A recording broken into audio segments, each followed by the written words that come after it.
How to use GeForce Now. Hello everyone, welcome back to our channel. In today's tutorial, we're diving into how to use GeForce Now, NVIDIA's cloud gaming service that lets you play your favorite games on any device. Let's get started. So first of all, you need to head over to the GeForce Now website. After that, click on Join Now and choose your membership plan, free or priority.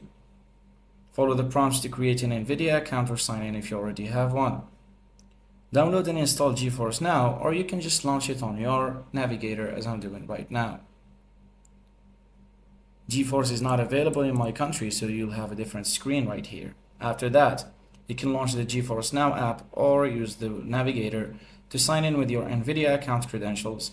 You can link your gaming stores accounts like your Steam, Epic Games, such as the one right here, and different other gaming stores.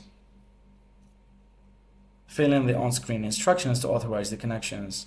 In the GeForce Now app, use the search bar or browser through the game library to find the game you want to play. So click on the game and select play to start streaming. Once the game launches, you can play as normally you would on a local device. And that's it. Thanks for watching, and don't forget to subscribe.